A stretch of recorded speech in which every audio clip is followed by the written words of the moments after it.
This is The Weekly Set, the official podcast of TVEnthusiast.com. With your host, Tyson Gifford and William Roerick. Episode 149. Recorded March 30th, 2018. Hello, everybody, and welcome to The Weekly Set, the official podcast of TVEnthusiast.com. I'm your host. My name is Tyson, and joining me today, as always, is my partner in crime here at TVE, William Roerick. Hello. So, today we are doing double duty on The Magicians. We're talking about The Magicians, Season 3, Episode 11, titled 23, and Season 3, Episode 12, The Fillory Candidate, which is also the penultimate episode of the season. So, we're going to be talking about the events of those two episodes, not necessarily restrained into episode by episode talk. We'll kind of bleed those together just because it can be hard to keep track of like a serialized show, like episode to episode. So we'll just kind of talk about what happened over the course of those two episodes. And then at the end of the podcast, we're going to announce our picks for Advocates of Great Television, which we are doing next week in honor of our 150th podcast. This is 149. So let's get started on The Magicians. So even though I said we were going to do it as one kind of group thing together, you know, like each episode kind of did have a theme to it. And the first episode, 23, was really, it was about the 23rd timeline. Yes. That we'd seen before briefly in season 1 when, Quentin contacted the Alice from that timeline because she had been doing some research on trying to resurrect a person, and he needed that to try to bring back Alice, who had turned into a Niflin. Yes. This is like some alternate universe stuff. Really cool episode. I love the premise and the execution of this episode. This is probably one of my favorite episodes of the season, actually. I'm going to go ahead and say that. Yeah. It's hard for me to say that just because they've all been so good this season. It's been a good season. It has been. Yeah. I think season 2 had like some really high highs and then some lows too, you know, where this season's been pretty consistent. But on this episode, they end up getting Julia and Josh get pulled into the 23rd timeline by the hedge witch girl that Julia knew that died last season, and Josh from the 23rd dimension, who's kind of like the cooler, hipper version of Josh with more confidence. Yes. And I would say he's cooler. He's just seen some shit. Yeah. He tries to portray himself cooler. He's wearing like a jacket, you know. Yeah. He got LASIK and he's wearing a jacket. And he thinks that makes him cool. He's still Josh. He's still Josh. He's portraying himself cooler. Right, exactly. But, you know, they're all basically starstruck with Julia being alive in the other dimension and wanting her there because she's such a rock star in their dimension before she died. So they're trying to, like, you know, get the information because they know that that dimension had contacted them previously, and their dimension is just in shit. The beast is just going berserk and just killing everyone. So this is like the dimension where, like, they lost magic just like in the normal dimension, but the beast is still around and still has magic, and now he's just able to do a lot more damage because nobody else has magic. Nobody's there to resist him. Yeah, nobody can so he's just gone crazy and killed a bunch of people. And so they're trying to figure out, okay, well, can you help us? Can you get over to our dimension physically? Because when they talk to him at first, it's the same way that they talk to Alice. There. Yeah, it's like a cage or something, that transmission. But they're able to work out to get Josh and Julia over there to actually talk to them. Yeah, to actually and help them. It's interesting because Josh is talking to the other version of himself and finding out that where his life kind of went different is that he was never like rescued from the place where he had escaped from Fillory. So he was like stuck in like a inhospitable location for much longer than the Josh from the regular timeline was. Right, exactly. But there's some things in common because the Josh from that dimension had contracted a werewolf sexually transmitted, he's sexually transmitted being a werewolf, basically. And the Josh from our dimension has that too, but just hasn't really kind of faced it that much. Just kind of moved on and did other things. Whereas is like the Josh from this dimension, from the 23rd dimension, is basically dwelling on the idea that like everything's about to go horribly wrong. Like he's going to turn and kill all of his friends in some event called the Quickening. Yes. Okay. So it's lightning's going to come from the sky and strike him as he holds a katana. There can only be one. I was waiting the whole episode for like Josh, like alternate universe Josh, to kind of fess up and admit that he was just talking about Highlander, but no. Yeah, that's not the case. The Quickening is some event that happens to people who are infected with this sexually transmitted werewolf disease. So now the Josh from our dimension is kind of freaking out because he's like, oh, I never even considered that there was going to be some issue. And he tries to get that information from the Josh from this other world, like what the Quickening is, but without admitting that he has this. And because of that, the Josh from that dimension doesn't really want to tell him. He's like, oh, you don't have to worry about it. It's just, I don't want to talk about it. Yeah, but now our Josh, or regular dimension Josh, he has this in his head now, right? So it's not something he's going to be able to just let go of. So he's trying to find out what it is, and alternate universe Josh won't tell him. And now he's never going to be able to get it from alternate universe Josh because they get attacked by the beast. Julia was planning to hit the beast with that spell. Ultra, I think it's called. Yeah, it's something like that. Something Ultra, yeah. It's just a spell they had used on the beast in their timeline. And which worked. Yeah. In the regular timeline it did. But Julia is trying to like learn that spell to do that. In doing so, by the way, just like as a quick aside, we see that the two leads, the leads they have is a group of students that had sought out the spell but died horrifically. We find out that it's Elliot and Margot. Poor Margot, again, like blasted. Her ghost form is like missing the same eye, basically. Or I think it might be the other eye, but missing an eye again. Margot can't get away from getting an eye blown away. But Elliot is even more of a lush than he was like in season 1 of The Magicians in this dimension. And because of that, they screw up in trying to do the spell and die horrifically. But this allows Julia, like seeing their ghost allows Julia to kind of find the spell, learn it, so she can use it on the beast in this dimension to help this dimension out. But when they encounter the beast for the first time, they lose the Josh from that dimension, from the 23rd dimension. The beast just kills them. Right. And so Josh isn't able to get his extra information. Julia uses the spell against the beast, and it burns away all the moths covering his face, and lo and behold, it's Quentin. Yep, were you surprised? were you surprised to see it's Quentin? It's a little bit surprising, right? But it's one of those neat twists that you get with alternate universe stuff, right? It's one of those ones that makes so much sense too as they start to fill in more information. Well, when they explained it, like it totally made sense, right? It was totally almost to the extent that you're like, why didn't I see this coming a mile away? Right. But what makes it so brilliant? See, this is why twists like this is why when a twist happens and it's unexpected and there's like actual logic to it, that's what makes a good twist. This was a good twist because the way it happened, it was totally in line with Quentin's character. Yeah, like he's so ruled by his emotions. You're right. That if he lost his shade, he would be, of course, he'd be completely hollow. Yeah, he'd be completely, of course, he would. And they talk about like his love, his obsession for Fillory is similar to the real beasts. And how that kind of took on this role of like collecting trophies. Yep. Kind of in the same way a serial killer would, which was interesting. But it's every aspect about it because it's not even just in his character. It's that they find the Alice from that dimension who's been hiding away from Quentin. And she admits that she's the one that brought Quentin back to life. She reminds us, of course, that Quentin had his shade destroyed by the beast before the beast killed him. So when she brought him back, he didn't have a shade.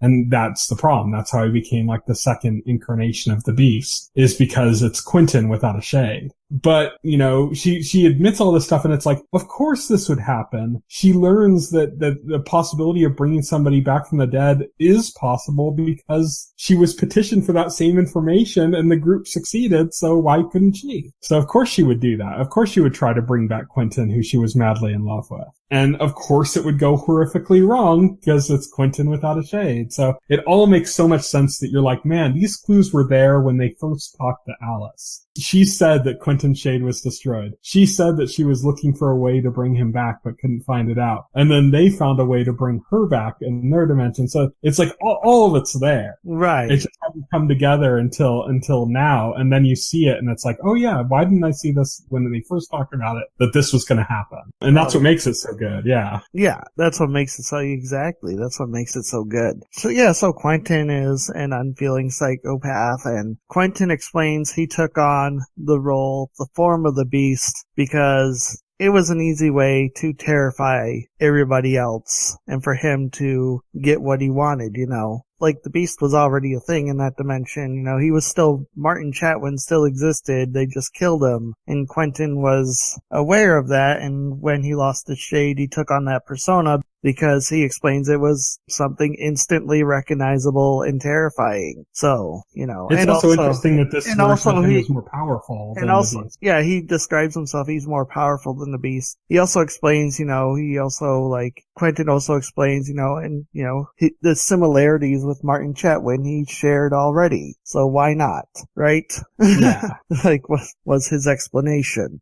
Yeah. So now they're like, okay, well now we have to figure out a way to kill an even more powerful version of the Beast. That's when they, had talked to Alice. Alice shows the knife that they tried to kill the Beast with, but Julia had taken instead to hold the Beast hostage and then tried to use on Renard. And so if you remember all the stuff with the knife, and that's how Elliot basically got engaged to his wife and Fillory, all that stuff stems from this knife. Well, in this dimension, Alice has secured one of these knives as well. So yes. now they have a means, like the old mean they were going to use to kill the Beast in their dimension, they have for this dimension to use against the Beast. But it's Quentin now, and he's more powerful, and they're trying to figure out, well, how can we get close enough to use it? How can we do this? They end up running into Penny from that dimension, who it turns out was in love with and had a relationship with Julia in that dimension. He, immediately runs up and is like excited to see her and has it broken to him that it's not his Julia. It's this other Julia from this other dimension. Right. So he's like going along with him. He's like, he's clearly like basically the impression seems to be that he's like gonna tag along with Julia and try to make something work anyways. Right. Cause he sees the same Julia in this Julia that he saw in his. So he's gonna try to make something work. Right. Well, like I said, we have a version of Penny who's lost his Julia. And I think it might be a little bit of desperation, that he's still holding a candle for Julia, and he sees this Julia. He sees like a spark of hope has kind of ignited, and I don't think he's going to be giving that up. And it's not going to be too much of a different Julia. I mean, obviously the Julia from the show's main timeline had something horrific happen to her that shaped her. Yeah. I love how they explain it, because the difference between our Julia and this Julia is this Julia went to, break bills. Well, our Julia was kicked out of break bills. And we remember that single distinction from season 1 is the reason the Beast didn't end up killing everybody. Yeah. It was that single difference because they were going through the time loops to try to end up in a timeline where everybody doesn't get murdered by the Beast. And that timeline happens to be the main timeline where Julia doesn't get in the break bills. So this is the timeline. This is one of the dozens timeline where she did. I like the comment they make at the beginning where where Julia tells them she got kicked out of break bills or she didn't get accepted, and they're like, what? That's like Hermione not getting accepted to Hogwarts. Yeah. Well, that's the thing. It's like, she's like the rock star in that dimension of the magicians. Right. She's like the rock star, yeah. and she went through a much harder life in the current timeline and in the 40th timeline because she had to find a way to cope with the idea of not having magic when she knew magic existed and the obsession that rose in her and how that eventually led to her being raped, which in turn gave her the power that was necessary to stave off the beast. So it's all kind of like, this is the timeline stuff, but you still know like that Julia, despite going a bit dark in the last season based on her experiences, she's kind of bounced back a bit to the Julia we knew towards the beginning of the series. Right. And in doing so, like Penny obviously is going to see a lot of what he saw in the Julia from his dimension in this Julia now, because he's not seeing that kind of dark side she had before. So they're trying to find a way to take out the Quentin Beast. They have these pieces together. So they have Penny, who's a traveler. So they got like these kind of pieces that they've gathered together. They have Alice with them. Julia figures it out. Because she knows who Quentin is from the main timeline. Obviously, she's one of the few people who knows Quentin better than anybody, being his best friend for almost his entire life. Mm-hmm. So she basically says, well, she knows Quentin and she's going to use that against him.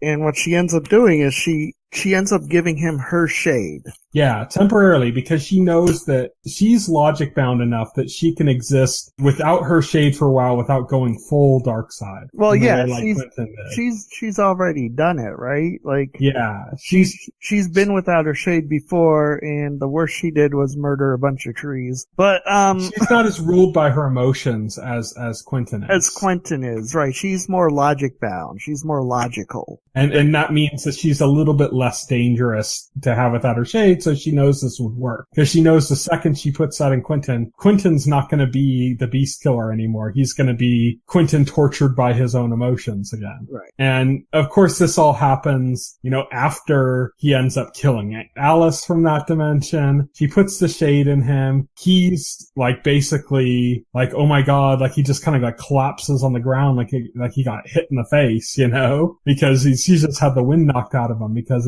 he's somebody who's ruled so much by his emotions that this has just destroyed him, having a shade. So he's kind of like on the ground having a conversation with Julia. We didn't mention before that this version of the beast, the Quentin beast, was carrying a key. Yes. Actually the 7th key, because the 6th key was the fairy. I forgot we didn't mention this. Yeah, because they mentioned that magic was gone, and they're like, well, if magic's gone, how does the beast have magic? Because, yeah, the beast is just like any other magician, just super amped up on magic juice from Fillory, right? Mm-hmm. But he's not a magical creature, so if magic's gone, he should lose his magic too, right? That's the logic, but it's the key. The key allows the Quentin beast to retain his magic.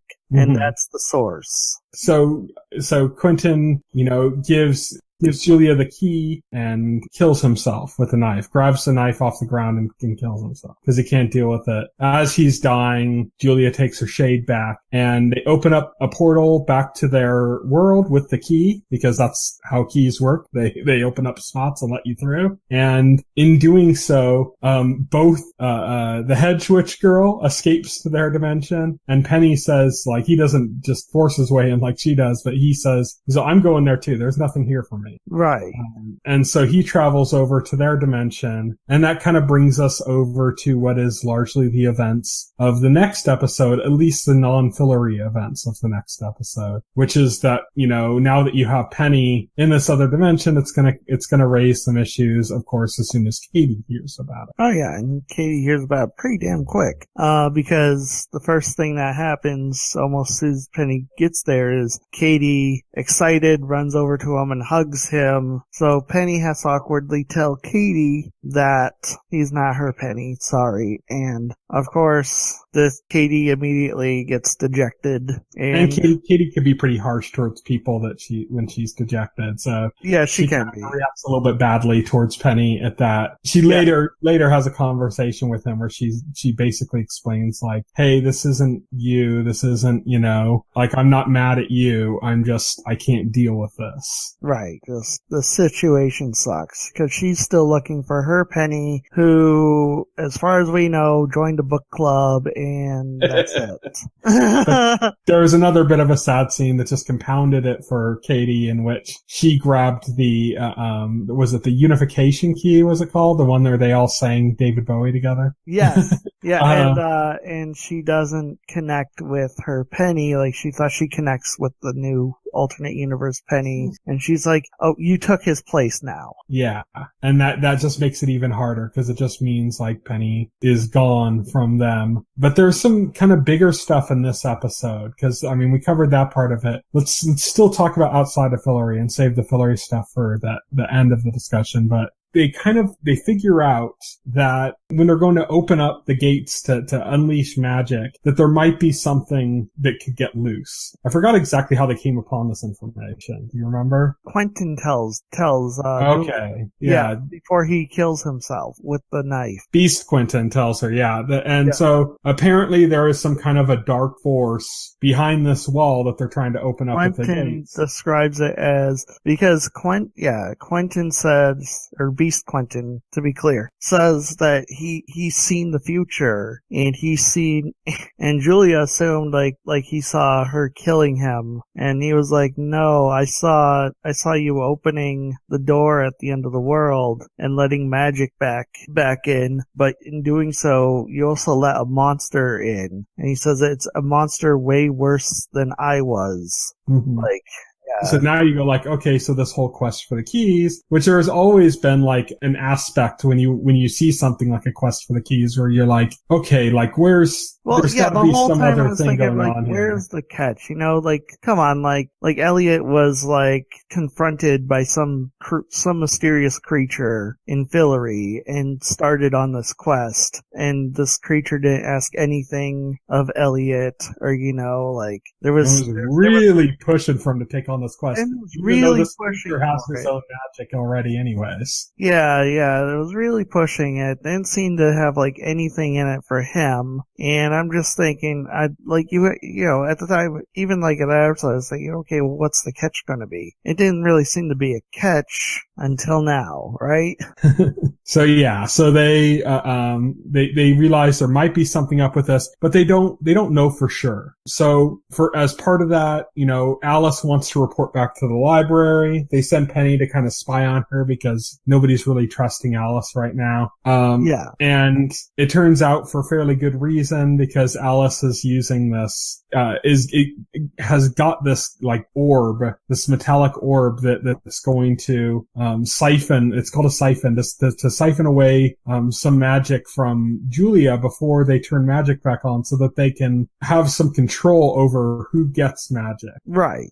And Alice, kind of in her desperation to get the information that she wants from the library, is just like, yeah, everything will be fine. Like, why not just trust the library, and then bad people don't get magic. And Quentin's like, well, fuck that, like, why is the library deciding? What gives them any qualification for that, Right, exactly. How do we know they're not going to do bad things with it? Yeah, we know we can trust the library, right? Like, so not only does Alice get this siphon, but she gets this tool to like basically forcefully take away Julia's magic. And even though Alice doesn't want to do it herself, just the very idea that she has all that is like broken a lot of trust. So Alice ends up giving that up to Quentin to stay involved in the quest, because they're like, if you don't give this to us, we're just going to go on without you, and you're not going to be part of this quest. So she gives in and is like, okay, I'll be part of this quest. But now you have this kind of hanging element of like, okay, now what's the library very invested in. So you have this like, maybe there's something wrong with opening this gate. Maybe it'll cause a bigger disaster. Then you have like, well, what's the library's interest in this? What's going on there? So it's like you're getting this intrigue coming in from different sides saying like, maybe this isn't a good thing for them to do. In addition to that, Quentin has to face the reality that his father, his cancer was magically related, and that his father went instantly into remission when magic turned off. And by turning magic back on, his father is going to get cancer again. And because everything's going to change so drastically, they don't know if Julia's going to be able to help him when that happens. So in turning magic back on, they could very well kill his father. Yeah. Oh, yeah. We didn't mention that, did we? Because the reason that Julie even has to say that is because her power has been growing exponentially. Oh, yeah. She's like, kind of taking on the role of like a god that like responds to prayer now.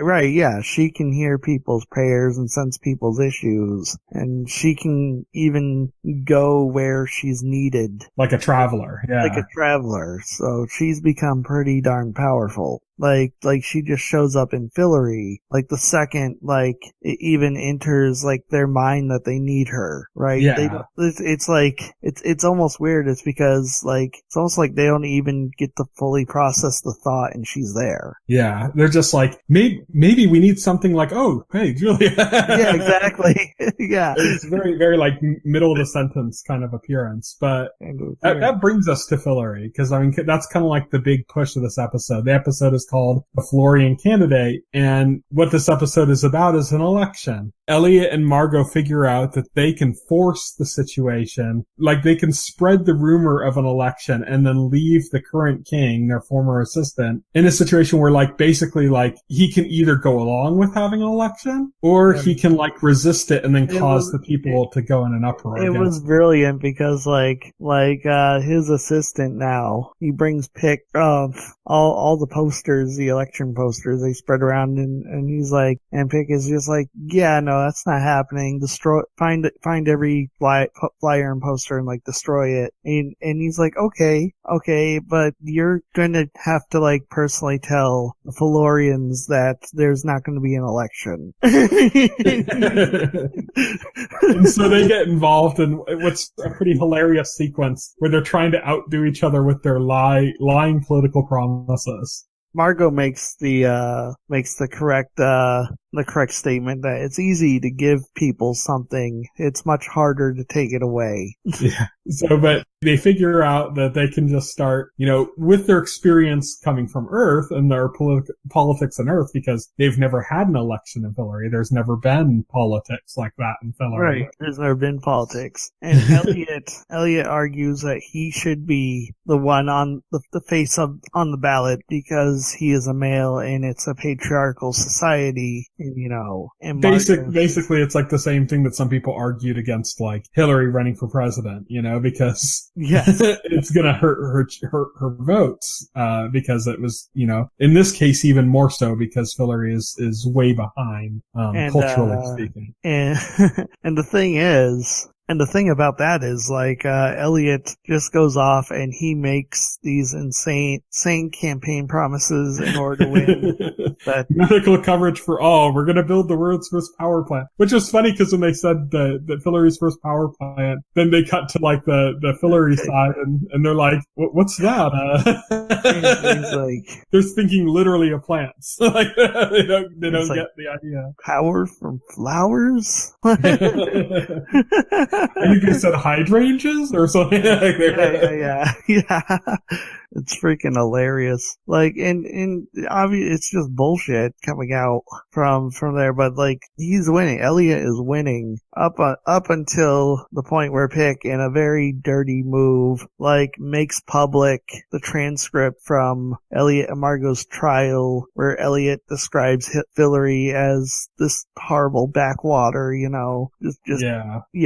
And that sinks his campaign immediately. So we should we should bring up why they wanted this election in the first place, is that they talked to the Fairy Queen. That's right. They were talking to the Fairy Queen. Yeah. And the Fairy Queen, she has the sixth key. It's in the fairy realm. It's creating the fairy realm. It's creating the fairy realm. Without the sixth key, the fairy realm won't exist. But that's not actually a big deal because the fairies were trying to kind of take over Fillory and live in Fillory anyway, right? Mm-hmm. And so Elliot and Margot were like, well, you can totally just live in Fillory now. We're going to be cool with it. And, and the Fairy Queen's like, well, you know what? You're not running Fillory anymore. You can't really offer me that.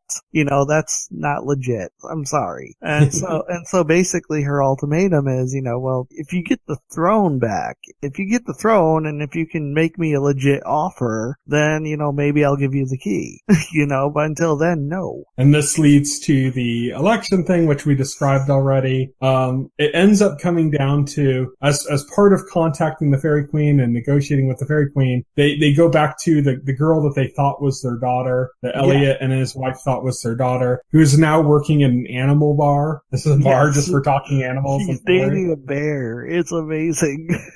Yeah, she's dating a bear, and bestiality, I guess, is a very taboo subject. It's a very taboo subject. And once Elliot finds out, Elliot goes up to her and he says, I'll just tell you what I wish my father would have told me. I'm so happy you're dating a bear. It's a very funny way of phrasing it, but also being like genuine emotional standpoint too of being in support of that, Right, but, exactly.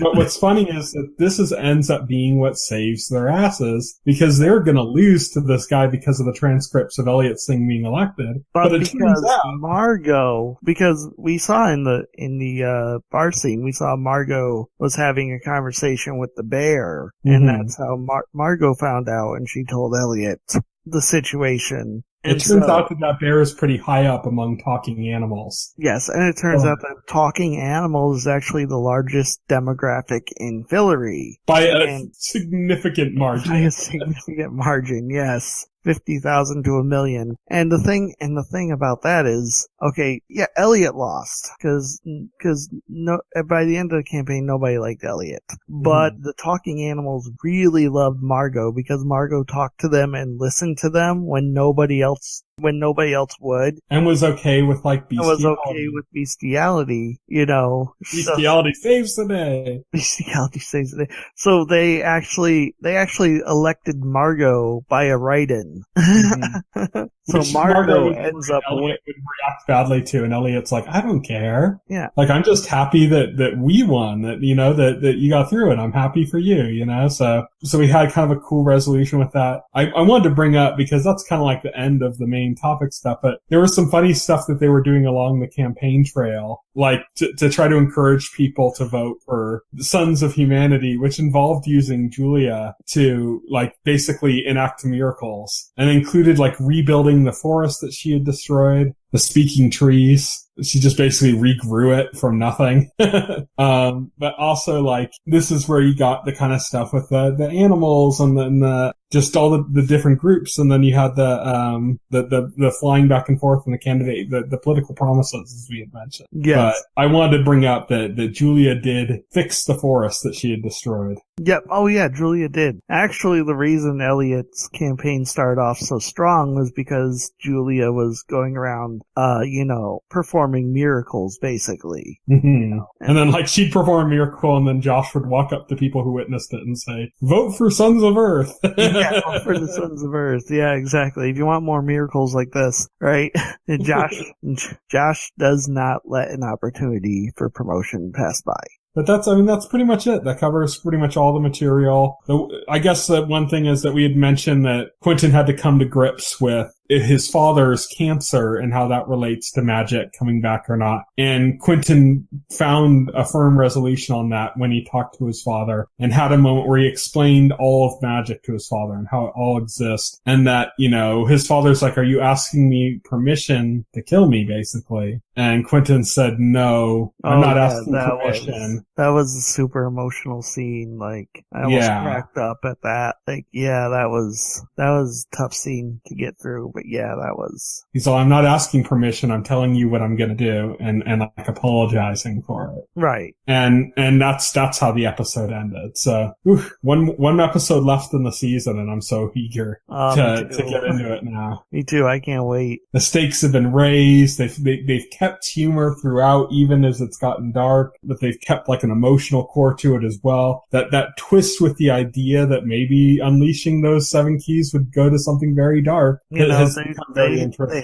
They have all the keys now, right? So they just gotta open that door and hope you know what we forgot to talk about? We forgot to talk about Renard. Oh, we did. Oh, that's right. Shoot. I was thinking about that too, like 10 minutes ago. It was in my head. So Renard is without power because Julia has his spark. Right. So he's still alive, but he's like basically like human. He's a pizza man, right? Yeah. They decide they need to track him down because he is a god without power. And because he doesn't have power, they can basically force him into... down because only gods know what is behind that door, right? And they want to force it out of him, and they obviously can't force it out of a god. Right. With it fully powered. Right. And Reynard basically confirms that it is something horrible. He says that place is where the gods put all their mistakes, like just things that shouldn't exist and should just, and so they just lock them away, right? What about Renard's bookshelf of feminism? Yes.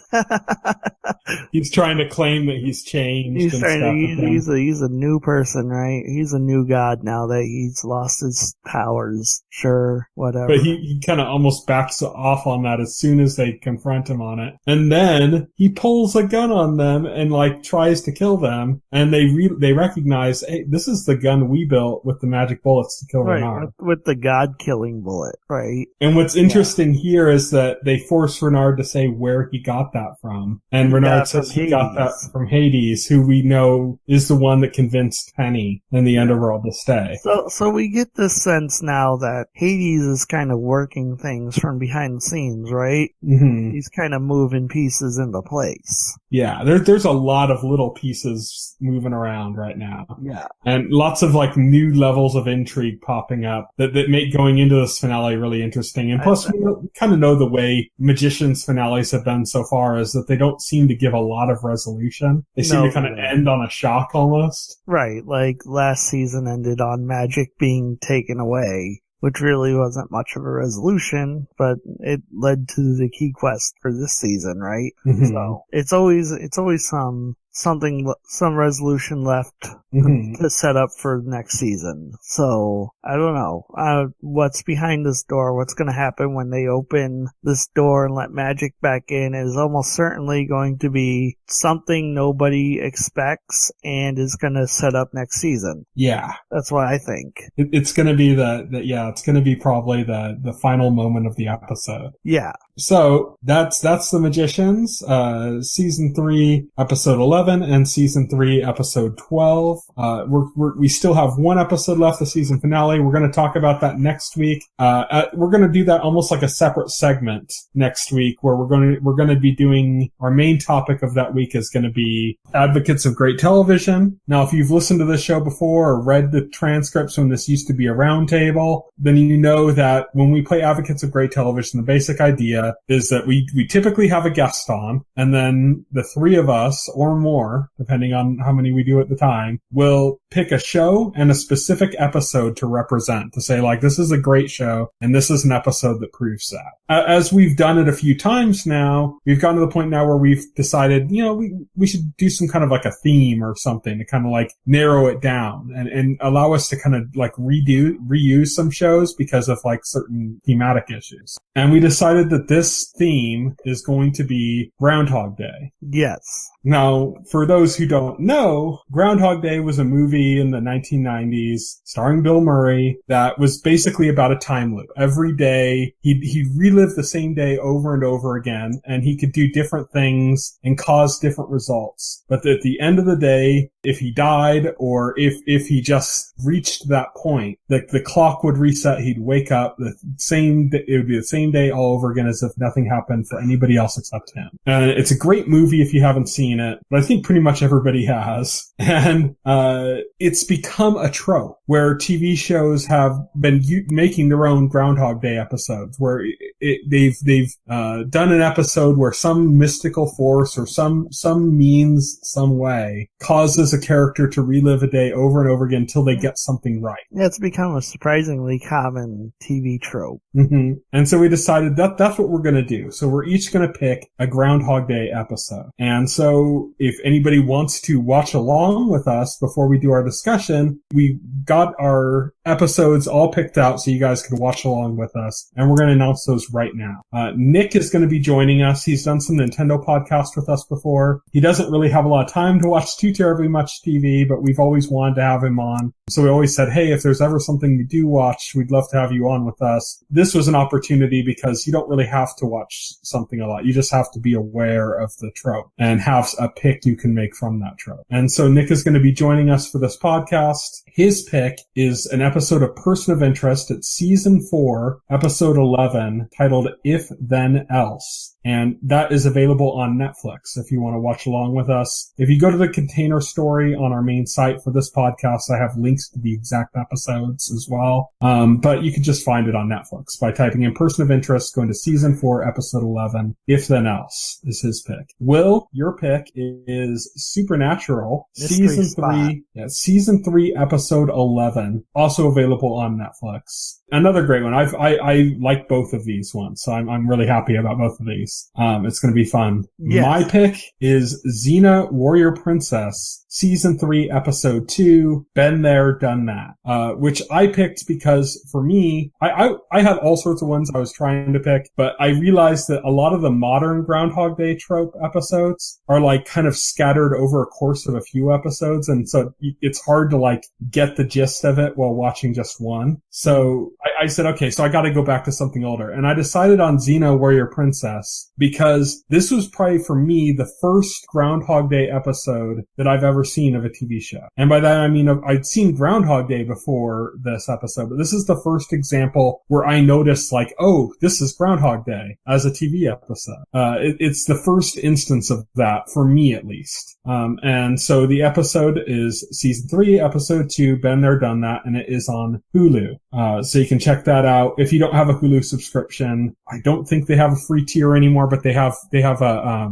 trial subscription. They have trial subscriptions, yeah. Same thing with Netflix, but I just kind of assume everybody has a Netflix account at this point. At this point. Well, not everybody does. But yeah, in both cases, you can use a trial account and set it up and watch those if you don't have the services already. But that's what we're going to be talking about next week, as well as the Magician season finale. But until then, here's what's coming up in the week ahead. On Friday, March 30th, 2018, that's today as we record this, a series of unfortunate events has returned on Netflix. The Dangerous Book for Boys has debuted on Amazon, and Reboot, The Guardian Code is on Netflix. This is Reboot returning. Were you a fan of Reboot? Not really. Sorry. It'd be interesting to hear what people think of this, because, it's some people, this is very beloved to them. So in that sense, it's another return along the lines of like Twin Peaks or Roseanne, Yeah. It's another return of a beloved. That's a big thing these days, is just returns of like old shows. So we'll have to see how people react to Charmed is coming back on the CW now. Yeah. That one's a full reboot, like new cast and stuff, apparently. Still, was never a fan of Charmed. I think like Warner Brothers or some executive for Warner Brothers keeps talking about wanting to bring back Buffy with Joss Whedon. I could see them doing it, maybe not Buffy, but doing like a Vampire Slayers one, because the way Buffy ended with all these different Slayers waking up could be kind of interesting. It could be, but I think they want to do Buffy and have it named Buffy because that's what is instantly name brand recognizable. If Whedon's involved, I'd watch it, even if it was a full reboot like that. Yeah. It depends on if he's involved, though. Then on Sunday, April 1st, 2018, that's Easter, Jesus Christ Superstar Live is airing on NBC. This is another event screening. Like they've been doing these on NBC and ABC and Fox recently, where they'll do like basically like a musical or a play live and air it on TV. So, they're doing Jesus Christ Superstar. Yep. Then on Monday, April 2nd, 2018, The Crossing comes to ABC. This is a new series that's heavily trying to leverage the fact that ABC aired Lost. It's funny because they're actually saying from the network that brought you Lost, as if that means anything. Yeah, okay. You also brought, it's also a network that brought us Flash Forward and Under the Dome and other. No, Under the Dome was CBS. But, right. That's right. That was CBS. But it is the network that brought us Grey's Anatomy. Yeah, just horrible stuff, right? So yeah, so that doesn't really matter too much. It does look very much like it's that same kind of trope of shows that were ripping off Lost. Like, you know, around the time of like Lost third season, there were a bunch of like mimic shows that were trying to mimic what made Lost. All kinds of mimic shows, like, oh, isn't this mysterious? Like, yeah, and they kind of miss the point that it's about the characters, and yeah, they kind of missed the part where like people gave a shit. So, and the fact that part of what made Lost good is part of what made it so interesting is that it tricked people into watching a genre show. The genre stuff wasn't up front, right? It was like on the periphery. It was like, yeah, because it was sold as these people get stranded on an island. What happens next? Like, it wasn't sold as there's a smoke monster and others. Like, no, like you found that out later after you were already, you know, after they already got you to watch the show. We talked about this on our spring preview episode though, and both of us kind of were saying that we don't really have high hopes for it, but for all we know, it could be really good. We just have no idea. Right. And one thing I can say is that those who want to watch it before the episode is officially available can watch it on ABC's website. The first episode is available. I haven't watched it myself yet, but I'm going to check it out just because I check out most stuff. And I'll let you guys know if I think it's any good or not. I don't expect much out of it though. Tuesday, April 3rd, 2018, The Last OG debuts on TBS. This is the new Tracy Morgan show. Then, after that, is Legion on FX on the same day. Yeah, Legion is a show we talked about season 1. We're going to talk about season 2. So Legion's going to be back before we do our our next episode, but we won't talk about it until the week after. So the week after our 150th podcast, we'll catch up on the 2 episodes of Legion that'll have aired by then. So, of course, we're going to talk about Legion.